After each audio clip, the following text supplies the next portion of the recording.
Buenas noches con todos los que hoy asistimos al diplomado. ¿Se oye con claridad para poder comenzar el evento?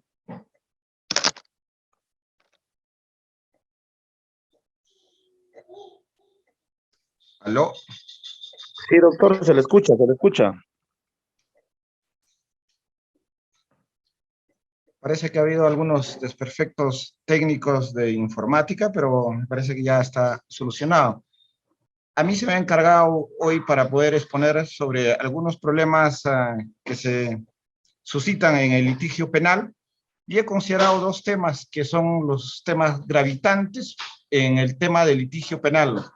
Enfrentarse con el colaborador eficaz y con el coimputado me parece que es un tema muy duro en el litigio penal y por eso que he considerado estos dos temas relevantes y lo que voy a tocar es justamente la parte de litigación oral. No voy a tocar el tema de fondo del colaborador eficaz ni el coimputado porque ya ha habido un ponente, el doctor Isla, que ha tocado el tema del colaborador eficaz.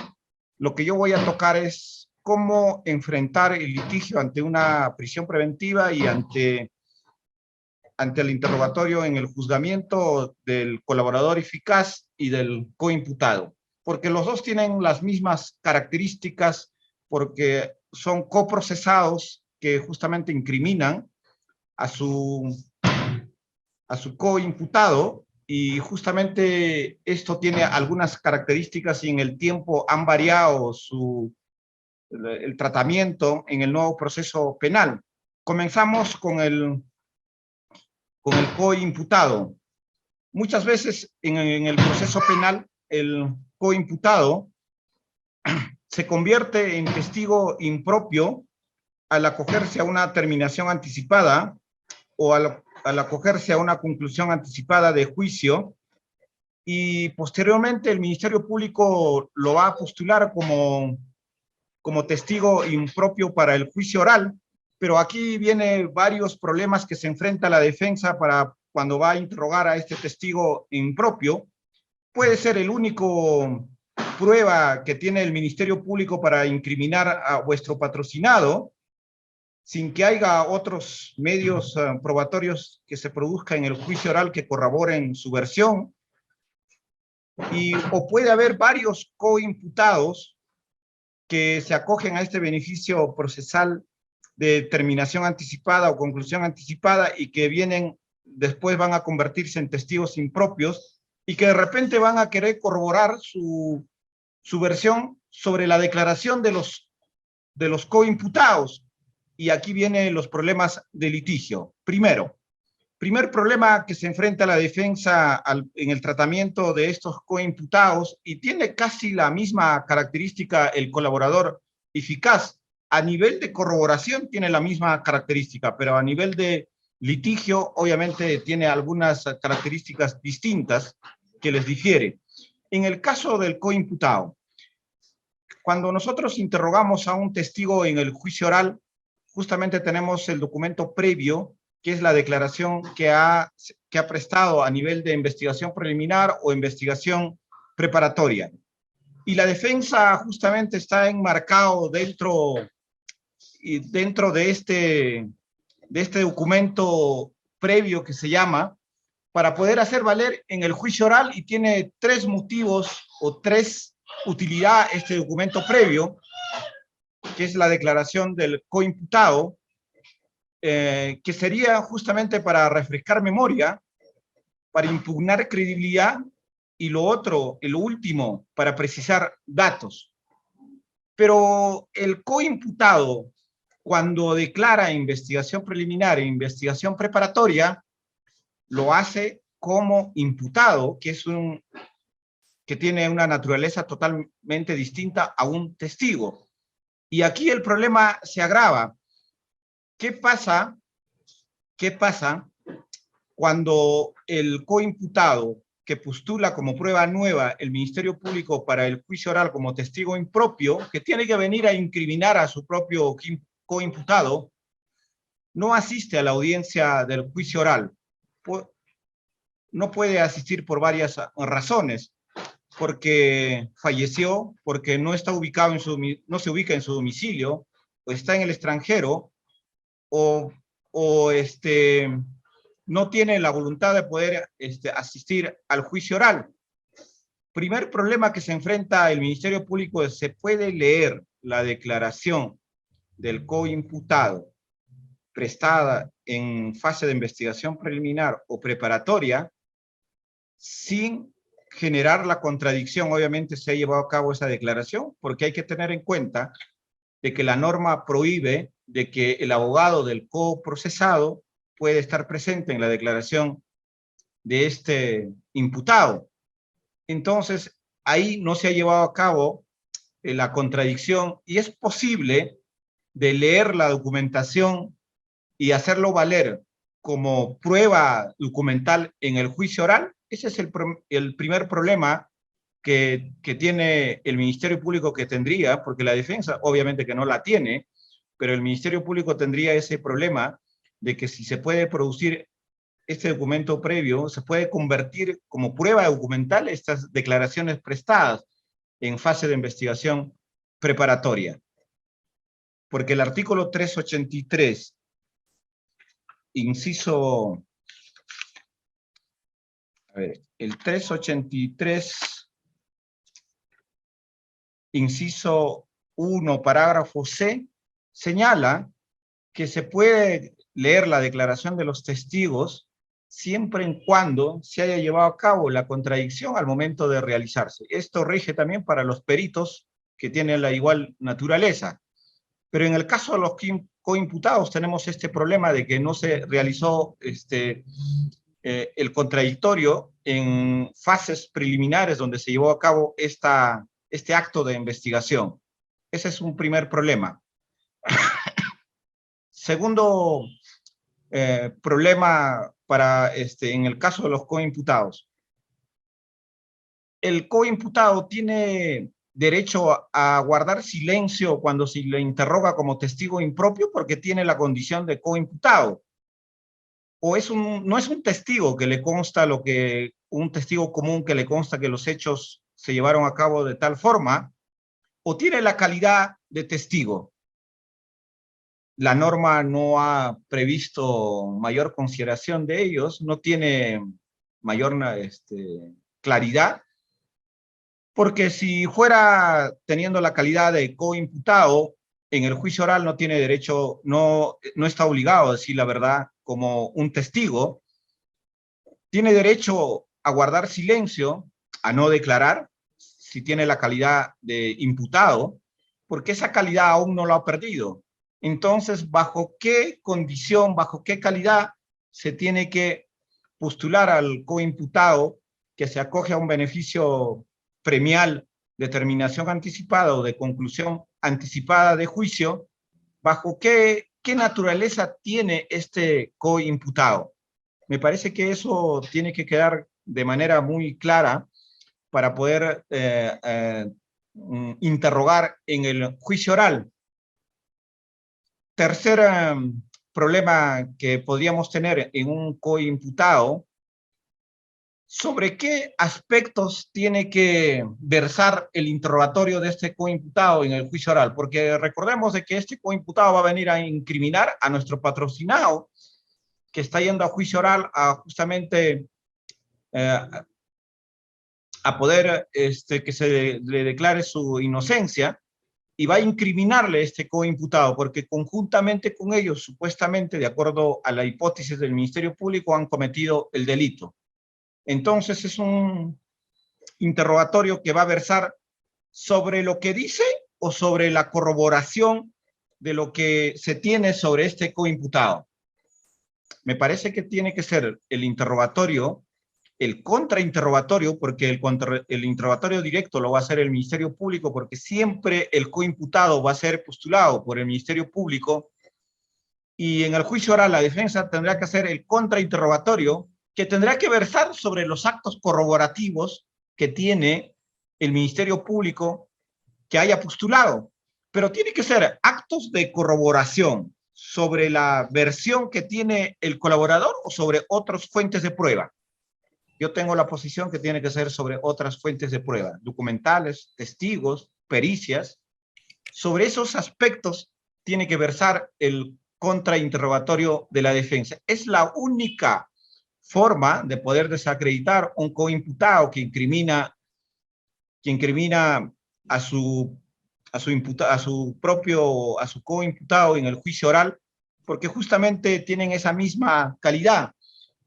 En el caso de los coimputados no tenemos mayor problema en la reserva de su identidad, porque justamente ahí no hay reserva de identidad, no hay riesgos, porque justamente el coimputado desde un inicio tiene sus nombres completos y se conoce quién es la persona, y no tendríamos mayor dificultad en poder saber sus datos y a quién vamos a interrogar en el caso de los coimputados. En el caso de los colaboradores eficaces sí tenemos problema, porque recordemos de que el colaborador eficaz es aquella persona, aquel delincuente que justamente dilata, hace la dilación de la información de la comisión de un delito, y la corroboración, los actos corroborativos se llevan a cabo en un incidente de manera reservada.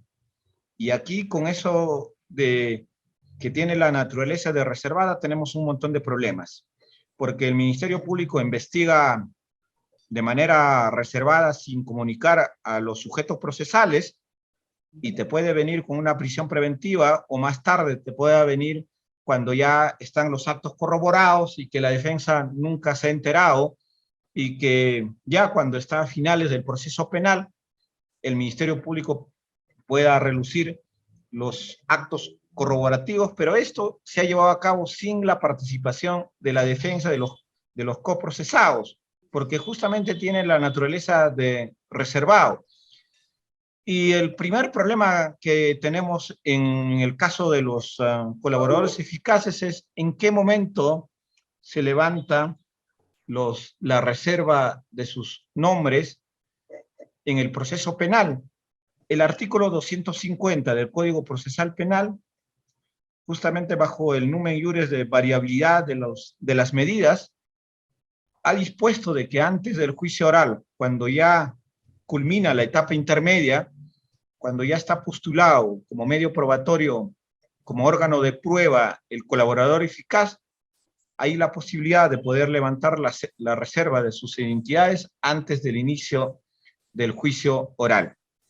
Pero el colaborador eficaz también es un coimputado, pero viene al juicio oral ¿en qué condición? ¿Viene como coimputado? ¿Viene como testigo? Siempre en la práctica forense ha venido como, se suele trabajar como testigo impropio. También viene en esa calidad al proceso penal, a la etapa estelar, que es el juicio oral. Viene en esa condición de testigo impropio. Pero el Ministerio Público solo postulará al colaborador eficaz como testigo para el juicio oral, o también postulará los medios probatorios, los actos de investigación corroborativos que se llevó a cabo en reserva, sin comunicar a las partes procesales. Yo entiendo que el Ministerio Público debe postular al colaborador como órgano de prueba para, a través de su interrogatorio, poder acreditar los actos corroborativos que ha llevado a cabo el Ministerio Público bajo reserva. Pero aquí nos tocamos con un problema grande a nivel de litigio. ¿Qué pasa cuando el colaborador eficaz no concurre al juicio oral? Tenemos otro problema con el artículo 383. Nos señala de que se puede leer sus declaraciones siempre y cuando se ha llevado a cabo las contradicciones al momento de su realización. Si acabamos de decir de que el colaborador eficaz, los actos corroborativos tienen reserva y se lleva a cabo sin la participación de la defensa de los coimputados, entonces no se ha generado ninguna contradicción al momento de realizar el acto de investigación, no solo la declaración del colaborador eficaz, sino también todo el acto corroborativo que el Ministerio Público lo lleva a cabo en un incidente de manera reservada. Si el colaborador, el órgano de prueba no concurre al juicio oral, ¿cómo se produce esta prueba? Se podría producir los actos corroborativos, que son como consecuencia de la delación del colaborador eficaz, sin que se haya llevado a cabo con contradicción, se podría lecturar en el juicio oral estos medios probatorios, ya sea periciales, documentales, testimoniales. ¿Se podrá llevar a cabo ello? Me parece que ahí tiene un problema grande el Ministerio Público cuando va a postular o a trabajar con colaboradores eficaces y coimputados. Hay estos tipos de problemas a nivel ya de práctica de juicio oral. A mi modo de ver, hay dos casaciones que ha emitido la Corte Suprema en este extremo, que es la casación 176/2020, Cusco, Sala Penal Permanente, 14 de julio de 2021, y la otra casación es la casación 1658/2017, Huaura, Sala Penal Transitoria. En este último, como ponente Castañeda Uzzo, y en el primero de ellos, como ponente Carvajal Chávez, de la Corte Suprema. Y en estas dos casaciones, la Corte Suprema ha dicho de manera muy clara y le ha puesto su sumilla presupuestos para la oralización en juicio de las declaraciones brindadas en investigación preparatoria. Y ha reproducido el artículo 383 de manera textual la Corte Suprema y ha dicho de que cuando los testigos en general no puedan concurrir al juicio oral por diversos motivos, porque hay varios motivos en el 383, uno es cuando fallece, lo otro es cuando no es ubicable en su domicilio, y lo otro es cuando está en el extranjero o cuando no concurre, que no es imputable al que lo propuso. En estos supuestos, la Corte Suprema ha dicho de que para que se convierta en prueba documental la declaración de estos testigos o peritos, porque tiene la misma naturaleza, tiene que haberse llevado a cabo la contradicción al momento de su realización. El Ministerio Público, cuando postula este medio probatorio y cuando solicita la conversión del órgano de prueba a documental, tiene que demostrar en el juicio oral de que sí se ha corrido contradicción, se ha corrido traslado, se ha comunicado la defensa a todas las defensas de la realización de este acto de investigación. Si es que el Ministerio Público en audiencia, en juicio oral, no demuestra ello, obviamente se va a declarar fundada la oposición de la defensa y esta prueba no se va a producir en el juicio oral y tranquilamente, si es la única prueba, la defensa sacará una ventaja abismal en la etapa del juzgamiento. Pero ya de manera clara y contundente la Corte Suprema ha señalado de que es imprescindible esta contradicción. ¿Y por qué? Eso lo hay que explicar. Muchos se preguntarán, ¿pero qué tiene que ver la contradicción en fase iniciales del proceso penal? Como los actos de investigación que se postulan como medio probatorio para el juicio oral y con los principios de producción de prueba en el juicio oral de contradicción, inmediación, se convierten en actos de prueba y solo con actos de prueba se puede dictar una sentencia penal condenatoria o absolutoria. Entonces, para convertir de actos de investigación a actos de prueba, se tiene que haber garantizado la contradicción en el momento de su realización de este acto de investigación. Por eso que el código en el 383 hace un énfasis de manera muy clara y dice de que se tiene que haber llevado a cabo la contradicción mínima, obviamente que sí, porque hay que tener en cuenta que en fases preparatoria, que comprende la preliminar donde se ha llevado a cabo, no es como en el juicio oral la contradicción, es el trabajo de contradicción tiene mínimo, pero el legislador ha dicho, no interesa, pero lo importante es que se lleve a cabo esta contradicción en fase de investigación preparatoria, cuando este acto de investigación se ha realizado. Eso es lo importante para convertir en documental esta prueba cuando este órgano de prueba no concurre al juicio oral.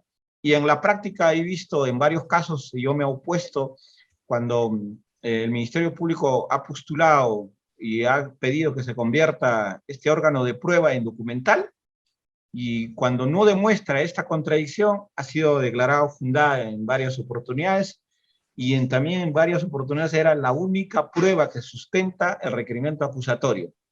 Si esa prueba, solo por un tema formal, por un descuido del Ministerio Público, no se ha llevado a cabo en su momento con todas las garantías de contradicción, obviamente el caso va a debilitar el acervo probatorio para dictar una sentencia penal condenatoria. A todas luces ya se va a visualizar que va a ser una sentencia penal absolutoria, ¿no? Y casos muy emblemáticos se han caído por este tema de no haber comunicado la defensa al momento de realización de estos actos de investigación en fases preliminares. Muchas veces el Ministerio Público no tiene ese cuidado, esa diligencia, de que no se sabe lo que va a pasar más adelante al momento de llegar a la etapa estelar del proceso penal, que es el juicio oral, porque hay que tener en cuenta de que, como decía el doctor Alejandro de Castro, un litigante colombiano, todos somos peones que trabajamos para el juicio oral. Esa es la etapa más importante, no las otras etapas. La etapa del juicio oral es la más importante y todos los sujetos procesales trabajamos para ello.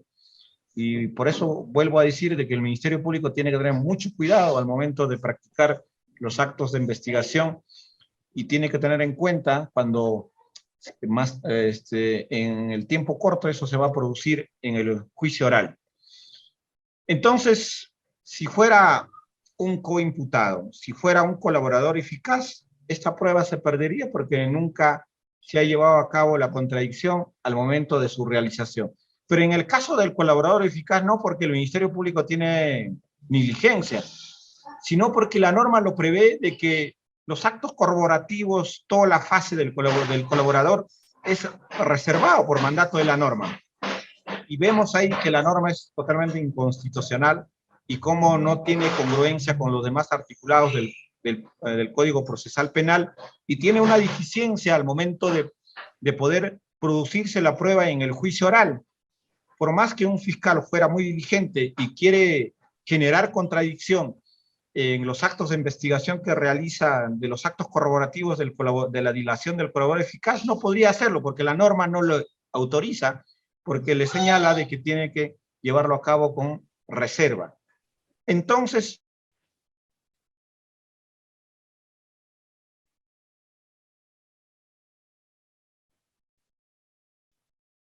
esta prueba en el juicio oral, y ahí tiene un gran problema para su producción, y podemos perder todo el acervo probatorio que se ha practicado en las fases iniciales de esta investigación.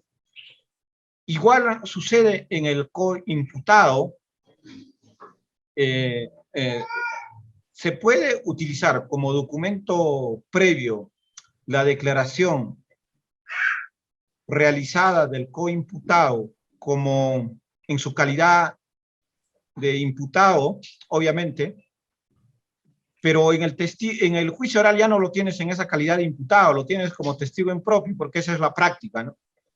En la práctica y forense, el Ministerio Público va a postular como testigo en propio al coimputado, pero tienes una deficiencia como en la defensa. No podrías utilizar como documento previo la declaración rendida del coimputado porque tiene esa condición. En esa condición se ha realizado, y como coimputado tiene varios derechos que no tiene como testigo. Son totalmente distintos. El coimputado puede guardar silencio, puede no declarar, puede declarar de acuerdo a sus conveniencias, pero el testigo no. El testigo está obligado a decir la verdad.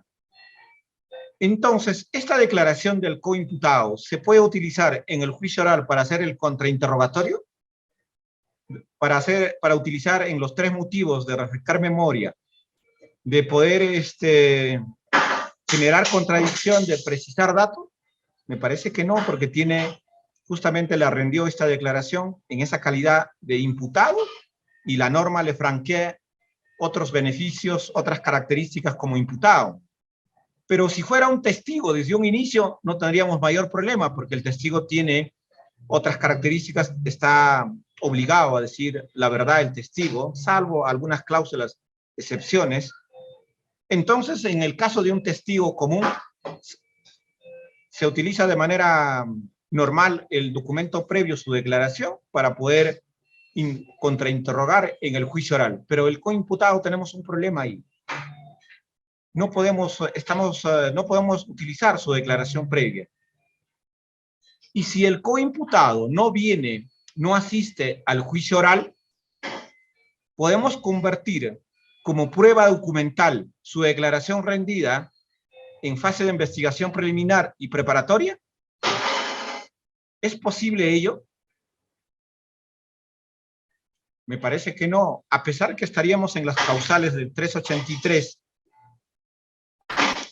puede haber fallecido, puede haber no estar en el país o no ser ubicado su domicilio, o por causas no imputables al que lo propuso no puede asistir a la audiencia. Se puede utilizar, se puede convertir este órgano de prueba y leer la documental, su declaración. Me parece que no, a juicio, a mi parecer, no se puede leer esta declaración, primero, porque la rendió como imputado y tiene distinta naturaleza que de testigo. Y segundo, no se generó la contradicción, porque el código prohíbe estar presente en la declaración del coimputado. Entonces era imposible que se genera contradicción en fase de investigación preliminar y preparatoria. Si esto ocurriera en la práctica, esta prueba no podría producirse en el juicio oral, y si es el único órgano de prueba fundamental para acreditar la responsabilidad penal, obviamente se habría menoscabado o el Ministerio Público tendría alguna deficiencia al momento de producir la prueba. Obviamente sería una ventaja para la defensa, porque justamente ya no se va a leer la declaración y tampoco ha venido el coimputado. Estos aspectos de litigación tienen tanto el colaborador eficaz y tiene el coimputado. Pero el colaborador eficaz tiene otros problemas más. A nivel de investigación preparatoria, se puede interrogar al colaborador eficaz. El código no lo habilita, pero yo he apuntado en los materiales que le pasé al coordinador de este diplomado un escrito del estudio César Augusto Nagasaki, donde justamente en Lima, en el subsistema de corrupción de funcionarios, en un caso concreto, ha interpuesto una solicitud al juzgado de investigación preparatoria para que pueda realizarse un acto de diligencia y se pueda interrogar al colaborador eficaz. Y solicitud ha sido declarado fundada por el juez y ha dicho de que sí es posible interrogarlo al colaborador en fase de investigación preparatoria, pero bajo los mecanismos de reserva de su identidad, y que la defensa tendría que presentar un pliego interrogatorio para que el Ministerio Público la pueda preguntar y a través de ese medio se pueda generar el interrogatorio del colaborador. No hay más antecedentes en el Perú, aparte de esto que estoy mencionando, es el único. No sé si ha llegado en recurso de apelación, no lo tengo en la apelación, he proporcionado el escrito y la resolución de primera instancia, donde justamente el juez hace todo un análisis y justamente hace la diferencia de investigado, de imputado y testigo, bajo qué condición se tiene que interrogar, y al final llega a la conclusión, tiene que ser bajo la condición de testigo. Y bajo los mecanismos para guardar la reserva de su identidad, también ha dicho lo que acabo de mencionar, bajo los pliegos interrogatorios que debe presentar la defensa. No lo puede hacer de manera directa, obviamente ahí hay un tema de reserva de su identidad que no se podría revelar en esa fase de investigación preparatoria. Esos mecanismos la jurisprudencia ha podido interpretar, pero el Código Procesal Penal no habilita un artículo específico que señala, no lo hay obviamente. Ahora, ¿en qué momento se tiene que levantar la reserva de la identidad? Está previsto en el artículo 250 del Código Procesal Penal. Al inicio del juicio oral, hay la posibilidad de poder levantar la reserva de la identidad del colaborador eficaz, siempre en cuando salvaguardando su reserva de su identidad, dictando las medidas de protección. Se puede levantar, la defensa tendría que solicitar que se levante la reserva de su identidad, porque no podemos interrogar a una persona que no conocemos y que no sabemos su identidad. Esto tiene que ver mucho sobre el derecho de defensa que tiene en relación el interrogatorio, porque tiene que ser una persona que nosotros conocemos su identidad para poder hacer el contrainterrogatorio. Y esto también la Corte Interamericana ya se ha pronunciado en varias sentencias y ha dicho de que no se puede interrogar testigos anónimos, ¿no? Tiene que ser personas con apellidos y nombres que se conozca para poder interrogar, y esto justamente atañe al derecho de defensa de las partes. Entonces, al inicio del juicio oral, hay la posibilidad, de acuerdo a este artículo 250, de poder levantar la reserva de su entidad, que lo señala de manera muy clara. A nivel jurisprudencial, solo ha habido un auto de calificación que al final no se llegó a casar porque justamente el que interpuso el recurso de casación no concurrió a la audiencia de fondo, ¿no? A la audiencia de fondo de casación, y que se quedó en un auto de calificación de bien concedido, y creo que esta no lo he remitido, es la casación, es el auto de calificación de casación 791-2016, donde justamente la Corte Suprema había declarado bien concedido, y el título, el desarrollo jurisprudencial era en qué momento de la etapa procesal se levanta la reserva de la entidad del colaborador eficaz. Hubiera sido muy genial que las partes concurran a la audiencia de casación, pero como no concurrieron, quedó en auto de calificación y no hubo el desarrollo jurisprudencial.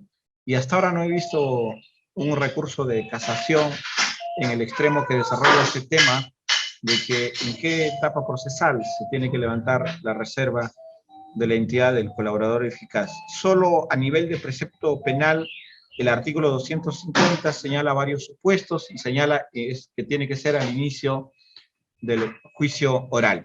¿Y qué tendrá que postular el Ministerio Público?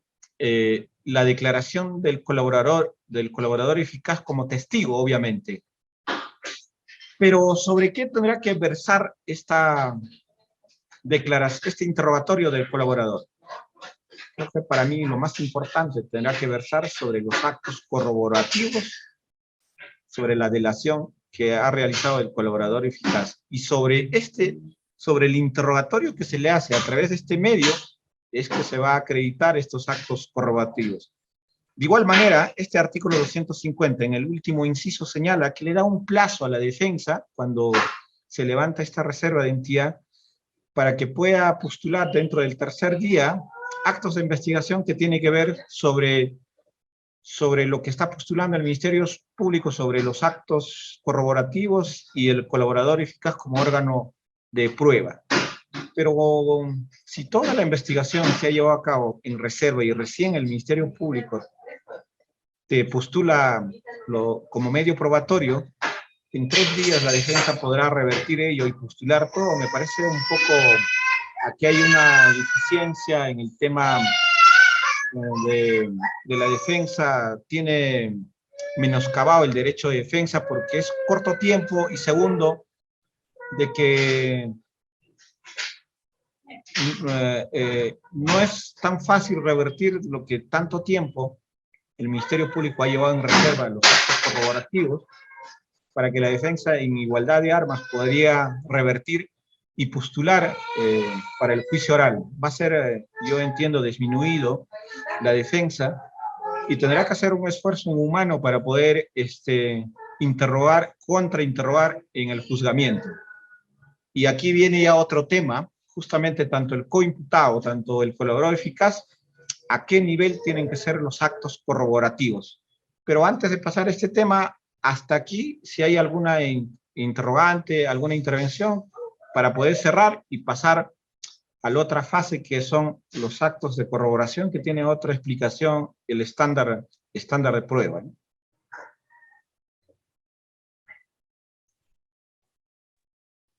Doctor, no sé si me permite una pregunta. Sí, la escucho.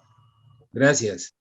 En los casos de los testigos impropios, ¿está bien la denominación testigo impropio cuando todavía no se ha resuelto su situación jurídica? Es decir, por ejemplo, son 3 imputados, uno de ellos, perdón, son 3 investigados, uno de ellos es sobreseído por parte del Ministerio Público, se opone el actor civil, se declara fundada, pero está en grado de apelación.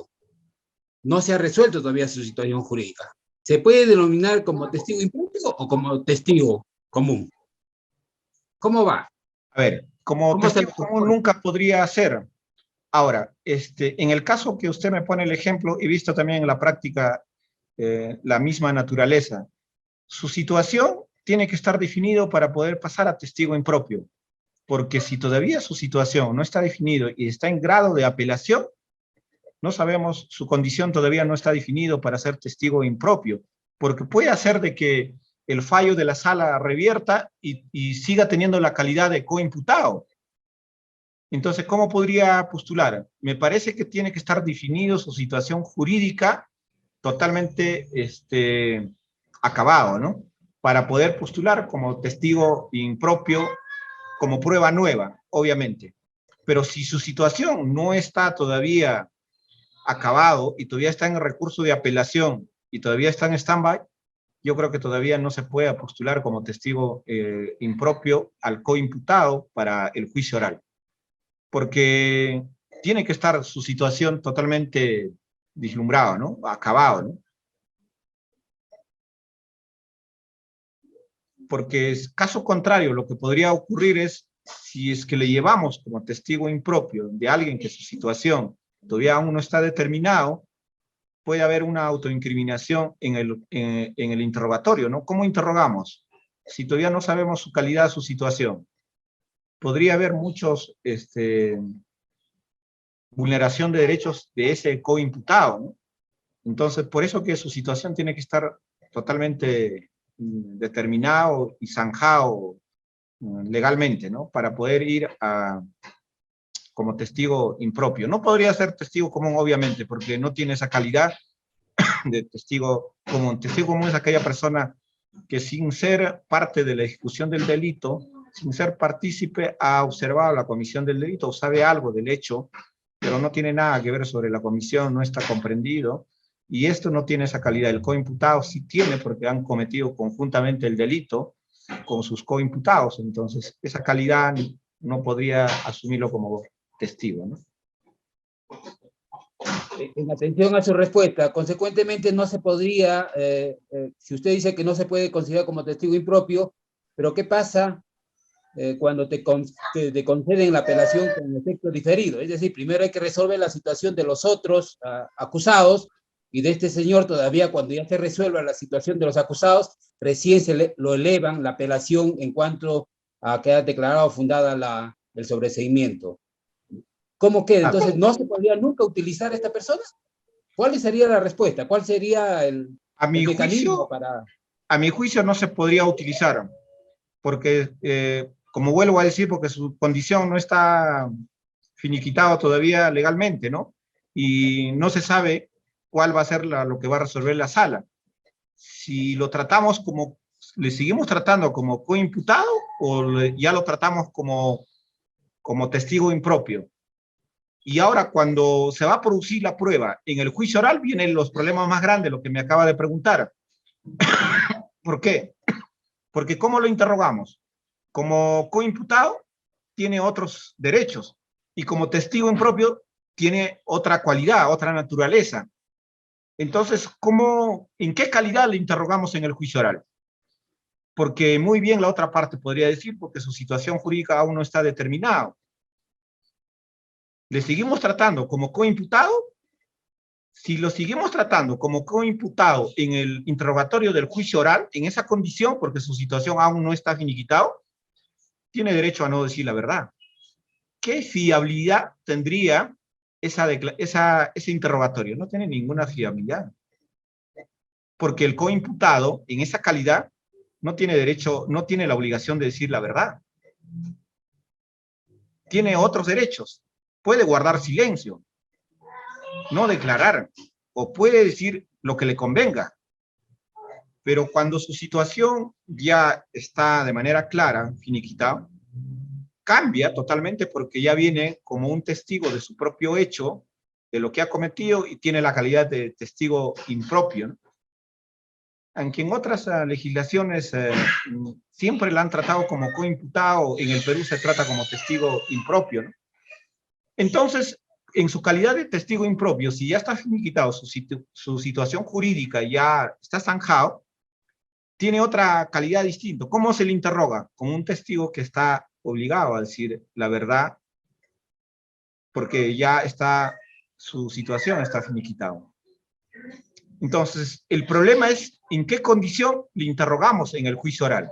No tanto está en la admisión, porque igual va a generar prueba nueva en cualquiera de las condiciones, pero al momento de interrogar en qué condición le interrogamos si todavía su condición no está finiquitada. Y las consecuencias jurídicas son totalmente distintas, como coimputado y como testigo impropio. Son situaciones totalmente distintas.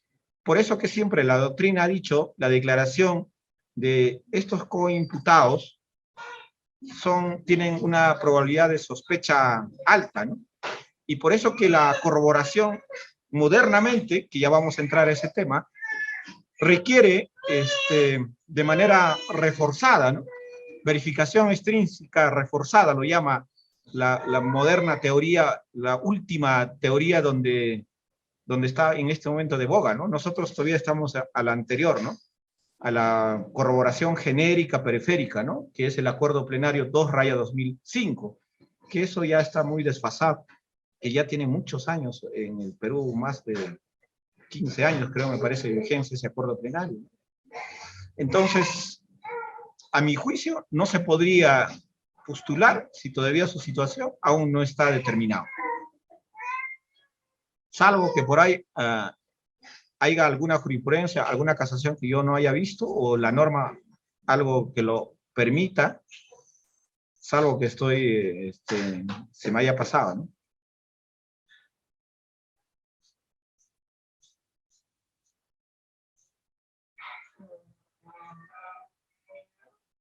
Me parece que pasamos entonces al otro tema, no habiendo más interrogantes sobre este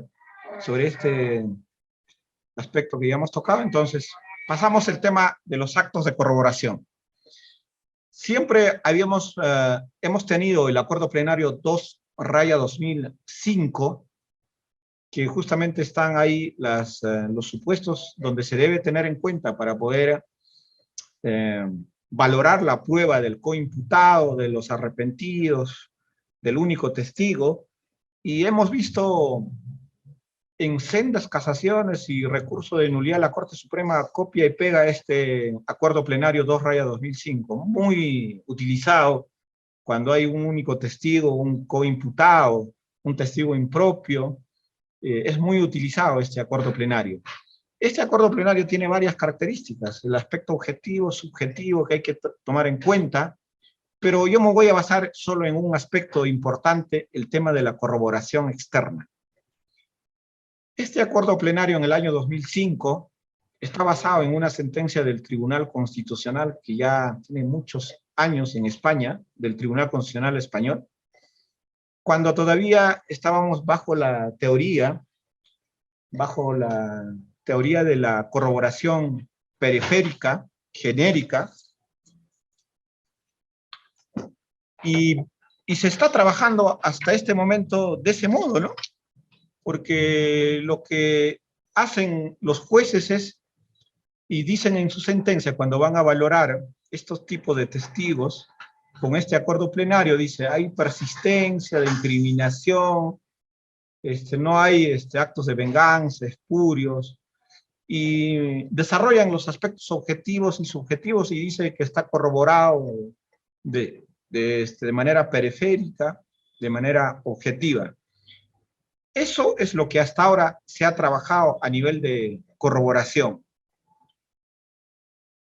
Y ya más adelante en el Tribunal Constitucional Español ya ha habido otras sentencias, año 2002, año 2000, 2004, y esta teoría ha sido desarrollada por Manuel Miranda Strampes, bueno, antes que fallezca, porque ya el maestro Miranda Strampes ya no está en vida. Escribió un libro sobre la prueba en el proceso penal acusatorio conjuntamente con el estudio Carlos Caro Coria, que está agotado la edición, y ahí analiza el maestro Miranda Strampes el caso peruano, y específicamente este acuerdo plenario 2/2005, y señala de manera textual, dice, que este acuerdo plenario está desfasado en el Perú y se está trabajando con una teoría de la corroboración periférica genérica, que es la mínima corroboración que lo llama. Se está trabajando con esta teoría, pero esta no es ya actual, porque esto se ha innovado en las sentencias del Tribunal Constitucional Español, y el maestro Miranda Strampes ha inyectado en la doctrina procesal el modelo de la verificación extrínseca reforzada. ¿Qué quiere decir esto? Que la corroboración tiene que estar dirigido al núcleo central de la participación del coimputado o de la dilación de que incrimina el colaborador eficaz. Tiene que estar justamente basado en el núcleo central de la participación del hecho delictivo al que los indican. No puede ser periférica, no puede ser genérica. Por eso que le llama una verificación extrínseca reforzada, un plus probatorio más de lo normal, ¿no?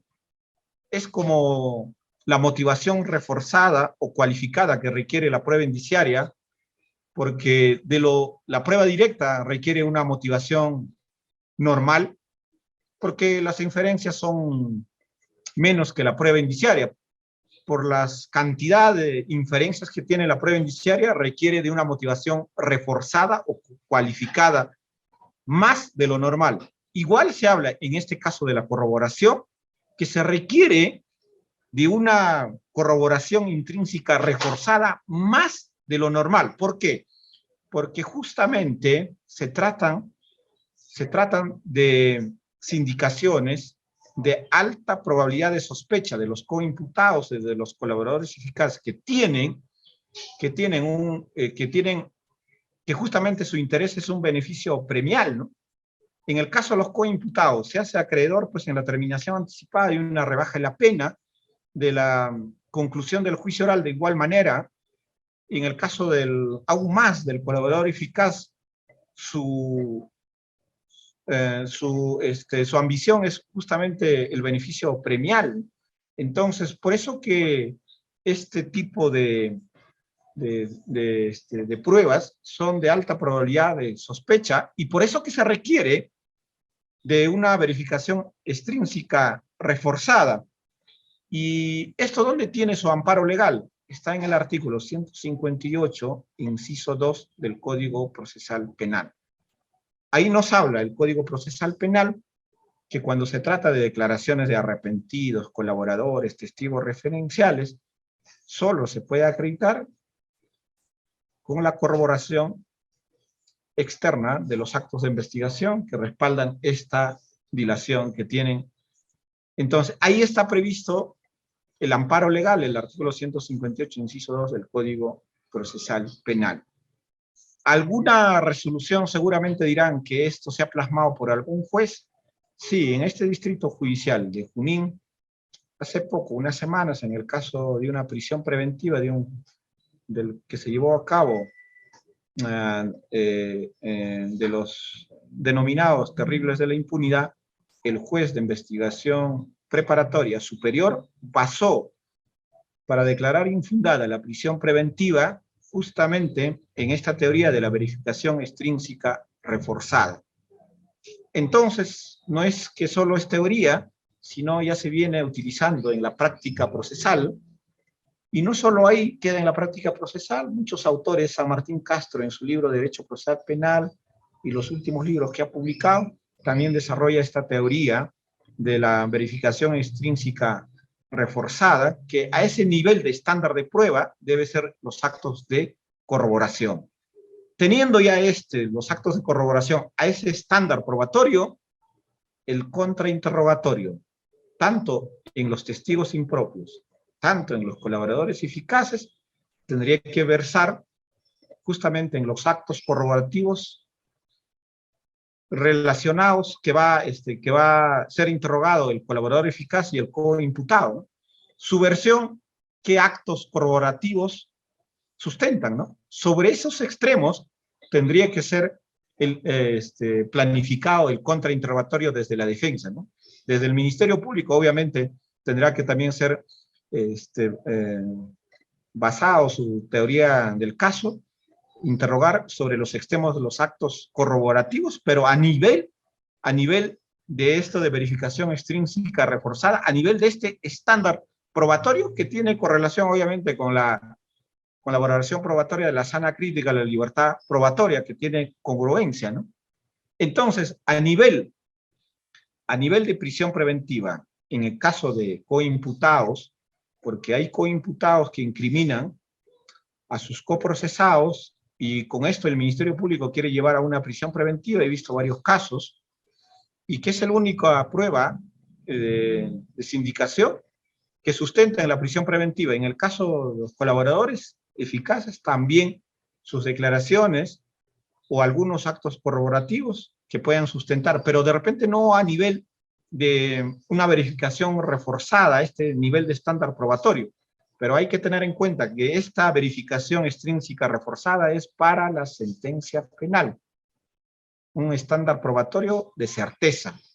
Para la prisión preventiva se requiere sospecha grave, vehemente, que es un estándar probatorio menos que la certeza, más que la etapa intermedia, obviamente. Son situaciones totalmente distintas, pero es alegable esta teoría de la corroboración extrínseca reforzada, obviamente es alegable, y ya les he puesto el ejemplo en casos prácticos donde se ha hecho uso en los tribunales de justicia, y seguramente que en el tiempo va a haber más resoluciones donde se va a poner en uso esta moderna teoría que ha sido insertado por el maestro Manuel Miranda Strampes en varios de sus artículos últimos antes que fallezca. Él expuso en el caso peruano, y también hay un artículo en el caso español que está en el internet, y si ustedes le ponen con el nombre y con la declaración de coimputado, ahí les va a salir en Google un artículo que desarrolla todos los pormenores de esta teoría, toda la evolución, cómo se llega a esta teoría de la verificación extrínseca reforzada. Sobre este aspecto, ¿alguna interrogante? Porque estos son los dos temas que me han encomendado para exponer en esta clase, aunque tarde hemos comenzado, pero bueno, estamos tratando de poder culminar, ¿no? Los escucho, cualquier intervención, cualquier inquietud para poder absolverlo.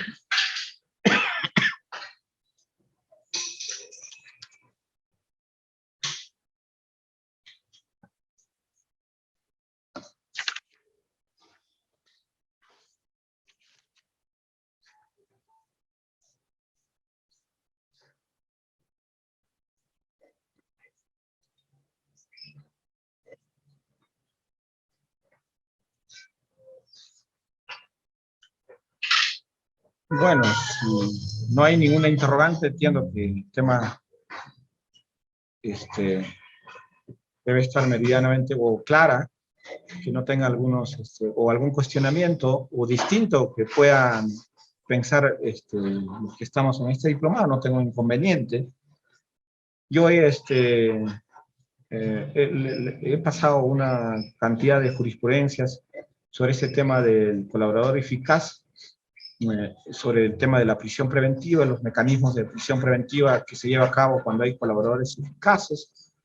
Creo que la más emblemática es la casación de Oviedo, Creo que ahí la Corte Suprema ha agotado todos los pormenores para poder el procedimiento para llevar a cabo una prisión preventiva cuando hay declaración de colaboradores eficaces, ¿no?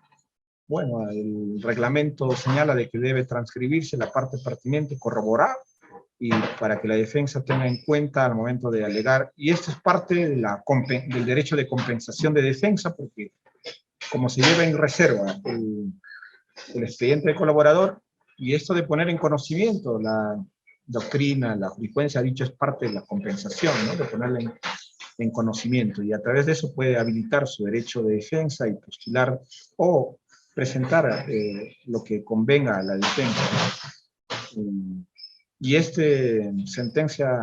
casación de Oviedo creo que ha dicho todos los pormenores, los procedimientos en caso de colaboradores eficaces. Obviamente que es muy difícil de poder afrontar una prisión preventiva, un proceso con estos tipos, características de intervenciones, ¿no? Tanto de colaboradores eficaces, de coimputados. Yo siempre he dicho que es la parte más dura de la defensa de poder enfrentar en el litigio. En el caso del coimputado que incrimina, en caso del colaborador igualmente y todavía en reserva que se lleva a cabo, no tienes conocimiento y que de la noche a la mañana te vienen con una prisión preventiva o con una serie de actos de investigación llevados a cabo en reserva. Creo que es la parte más dura del litigio penal que un abogado puede enfrentar en estas dos situaciones, ¿no? Ante un patrocinado, ¿no? Porque hay que tener una reacción más rápida, un análisis más profundo para poder salir bien parados en una defensa de esta naturaleza. Bueno, si ya no hay más, no hay intervenciones, no hay ninguna pregunta, aquí ha sido mi participación sobre estos dos temas. Todavía aún queda otro tema, la segunda parte, creo que es ya la clase, es en otra clase para poder terminar. Salvo que haya alguna participación que podemos seguir conversando, ¿no?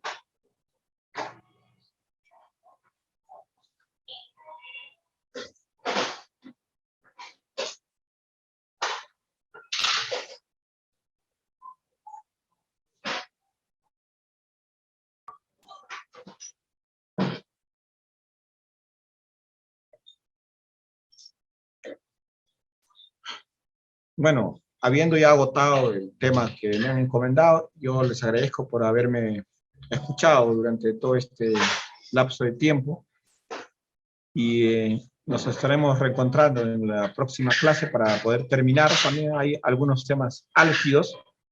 Está ahí la investigación suplementaria que la Corte Superior de Justicia Junín ha llevado a cabo un pleno jurisdiccional que aún todavía no ha...